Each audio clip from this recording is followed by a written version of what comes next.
Kron, som det hedder her i Asbøl. Hvis man snakker om landbrugsskolen, så kalder de det Paradisen. Og Skov- og Naturstyrelsen, som hele tiden får nye navne, de kalder det Asbøl Dam. Men altså, der er også en vej, der hedder ved Kronen, så det er nok det rigtigste navn.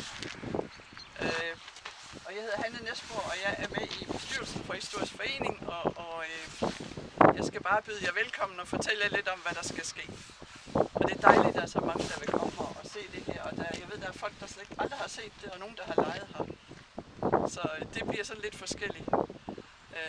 Jeg skal sige, at der bliver taget billeder til Historisk Forenings hjemmeside, og også til Asbøl Borgerforenings hjemmeside, så hvis der er nogen, der absolut ikke vil fotografere, så skal de så sige det nu.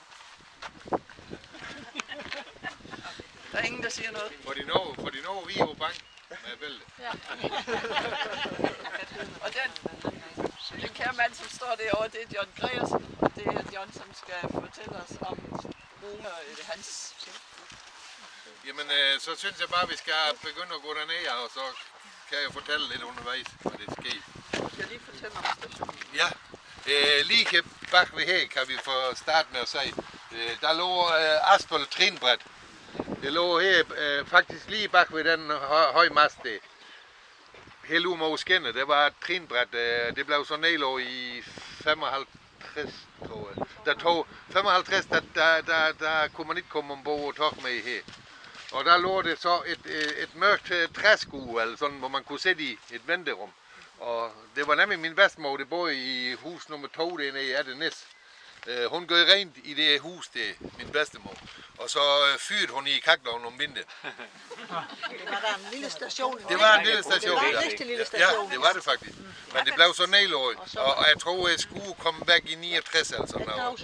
Ja, jeg kan huske, jeg tror, det var, ja, der, som helt unge knægt, jeg tror, man havde fået det første kyststen eller et eller andet. Var det opvarmet? Var det opvarmet? Nej, men min bedstemor, hun skulle i hvert fald gå rent derinde, og hun skulle fyre om vinteren i den kaklund, det var derinde. Og derfor det kan jeg huske lige så tydeligt. Og, men det blev, det skue, det kom væk i 69-70 eller sådan noget. Og det var... Og min arkiv har et billede af det også. Ja, så var det nemlig, for jeg snakkede med Hans Alheise, et smag heroppe fra Gosteda, han ringede det i går, og han fortalte, at efter stationen var blevet nedlagt, til man ikke kunne stige over her med, så skulle de 2 år efter, så skulle de jo lege skole. Og så har skoleinspektør, eller hvad, har været i forbindelse med DSB, og så holdt det tog ekstra og tog dem med her frem. Så det er ikke den service, det er dag med. Nej. Men det gør de. Der holdt de ekstra og tog elever ombord, og så tog dem med og legeskole. Eller et eller andet sted hen, det ved jeg ikke, men det var... Ja. Det har været en stor sø her, det hele EU.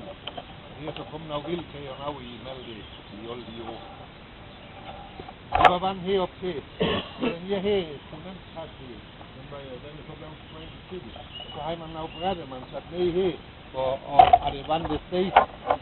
Der blev det sat noget brætte ned, og så reguleret, jeg kan huske min far og navn, de var heroppe inde imellem. Og tage noget brætte ud, hvis det var alt for meget vand. Og så der stoppede det her. Der var den back der jo. Den er jo så kommende bag af det. Den har jo lavet sig selv, efter de sprung de er her i uge væk. Så den går loffen det 4 af. Det er jo og danse sig selv. Men rigtig fin bylesaren, det er til havøret og helt af det. Og så er den så gavnnem, den nu, hvis vi kommer om til den anden sø, så løb det ud fra den sø, og så var det jo en lille bæk herhen til, oppe i top her, og så havde det været vand helt op i den højde her op til cement, havde det været vand herude. Og det var det her, jeg sagde, det bullet sådan, hvis du kom herned, så kunne du høre det her vandfald. Det løb så ud her, jo. Ud i den bæk, og han jo bare den damme, så det er 10 af. Og så løb det ud der, og så han i med vej der, hvor vi kom ned, og så er jeg jo lige her bare. Det var, men prøv at se, hvis vi set, hvad det kunne ikke blive. Det kunne fandme blive flot, hvis sådan noget her, det blev genetableret. Det køber. Det er ikke lavet det.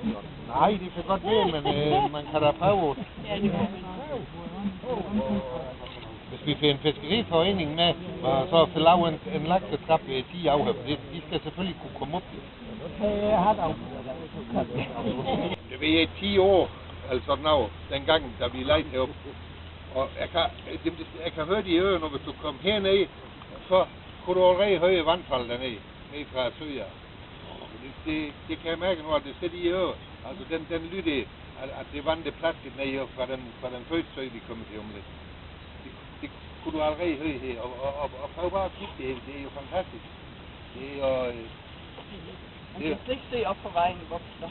Nej, men I vil gå ned, når vi nu kommer længere ned. Og som John fortalte, da vi undersøgte det her, det var John, der var nede og kigge, så var der helt tilgroet, der lå træer på tværs. Så snakkede vi med Skov- og Naturstyrelsen, så har de simpelthen ryddet op for os. Det må have været i Ja, slutningen af 70'erne, den er 20. Skal I lige det videre? Har vi ikke set, at det er plads her?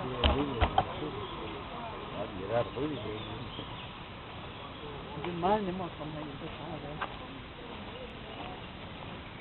Men den var væk. Væk.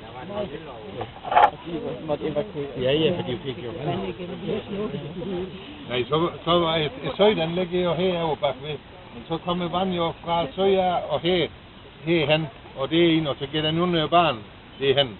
Og det kan man stadigvæk gå igennem. Det er sådan en stor tunnel, det kan rigtig flot med cementeret og hele.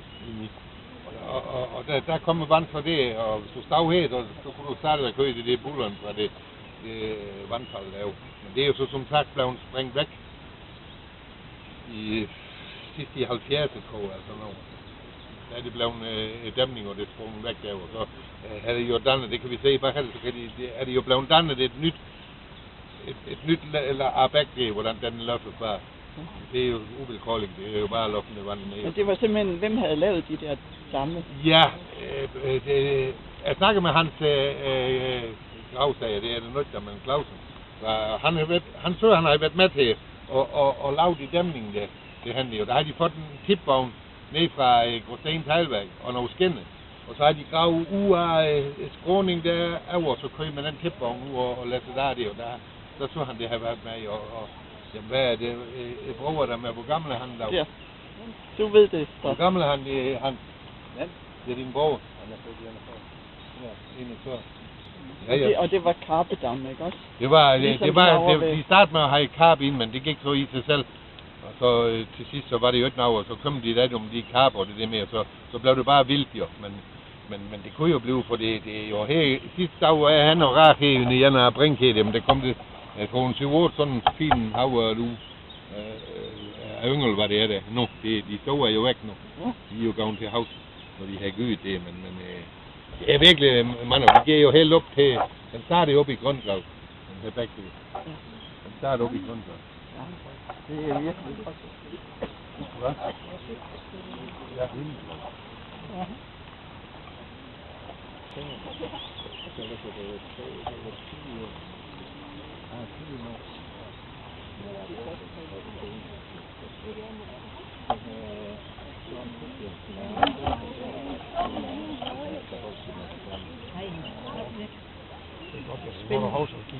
Det gør jeg. Ved de jo en hel masse om det. Er det ingen, der ved det her navn derude? Nej. Overhovedet er man heller ikke med højskal og smag. Kiva. Kiva.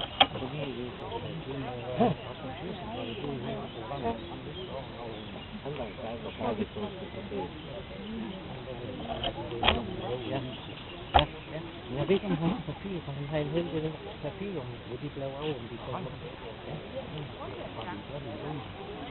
Og det kunne de blive af. Hans mor, hun har skrevet bare, at hun har jeg kan ikke tage det hus. Det er gået i mulighed. Men vi kan snakke også om musik.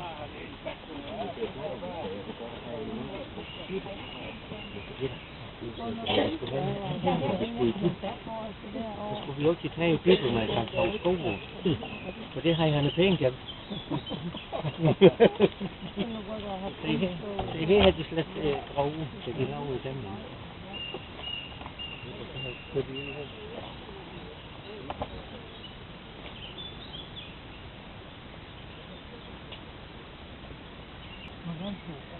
Nej, men hør nu her, hvis I nu ser her, har I set, at hvordan det er, hvis her blev lavet i et land med nogle borger og nogle bænke, eller et eller andet folk, de gik, de kunne sætte dem her hen og spise på i en afvaren. Og så hvis det søg blev fyldt op hernede. Ja. Jeg skal bare se, det er Albania. Det er Albania. Ja. Jamen, her Sibanke.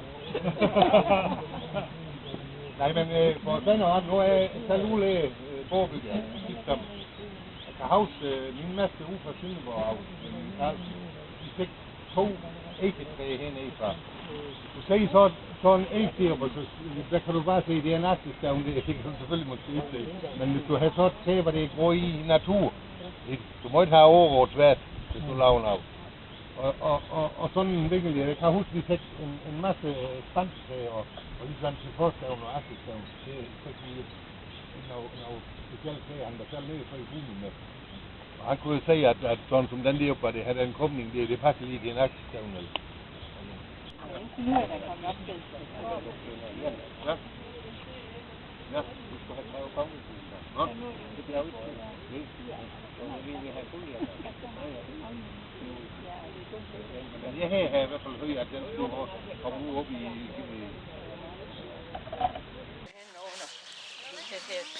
lille tunnel, eller hvad det kalder det. Ja. Men så gik vi vist nok den anden vej i.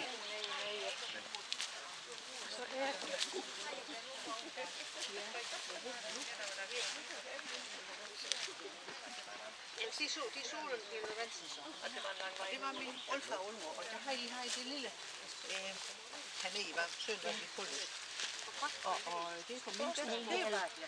Ja, det er Bjarne, han har gjort det.